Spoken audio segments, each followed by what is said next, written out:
మానవత్వం చూపడంలో మాత్రమే కాదు తప్పు చేసిన వారిని సుతిమెత్తంగా హెచ్చరించడంలోనూ మంత్రి సవిత వెనుకాడరు.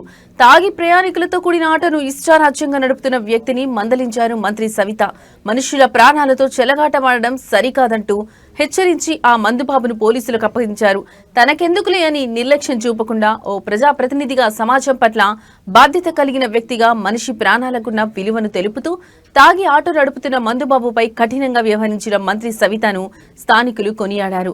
వివరాల్లోకి వెళితే ఆదివారం అనంతపురంలో నిర్వహించిన కార్యక్రమంలో పాల్గొని పెనుకొండకు మంత్రి సవిత తిరుగుపయనమయ్యారు. పెనుకొండ పట్టణంలోకి మంత్రి కాన్వాయ్ ప్రవేశించే సమయంలో ఓ ఆటో డ్రైవర్ ఇష్టారాజ్యంగా వాహనం నడుపుతున్నాడు. కాన్వాయ్కి కూడా పదే పదే అడ్డంగా వస్తుండటంతో అనుమానంతో మంత్రి సవిత ఆటోను ఆపారు. మద్యం మైకంలో ఉన్న డ్రైవర్ను గుర్తించి ఆగ్రహం వ్యక్తం చేశారు. తాగి ఆటో నడపడం వల్ల నీతో పాటు వాహనంలో ఉన్న ప్రయాణికులు, రోడ్డుపై వెళ్లే వారి ప్రాణాలకు కూడా ప్రమాదం ఉంది అంటూ డ్రైవర్పై మండిపడ్డారు. పెనుకొండ పట్టణ ఎస్ఐ వెంకటేశ్వర్లను పిలిచి తాగి వాహనం నడుపుతున్న ఆటో డ్రైవర్పై చట్టపరంగా చర్యలు తీసుకోవాలని మంత్రి సవిత ఆదేశించారు. మంత్రి ఆదేశాలతో ఆటోతో పాటు మందుబాబును పోలీసులు స్టేషన్కు తరలించి కేసు నమోదు చేశారు. డ్రైవింగ్ లైసెన్స్ ఉందా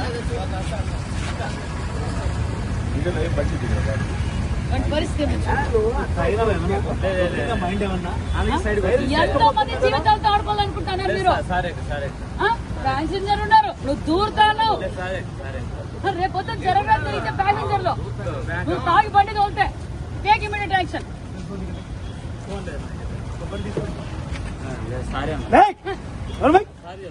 ఏంటయ్యా తాగి నువ్వు బండి తోలి తాగి బండి తోలి నీ జీవితం కాదు, ఎంతమంది జీవితాలతో ఆడుకుంటావు.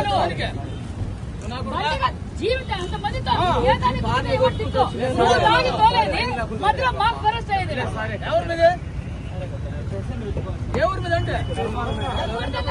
నువ్వు తాగి బండి తోలితే ఆ పక్క జనాలకి ఏం చేయాలో చెప్పాలి. ప్యాసింజర్లు ఏం కావాలా?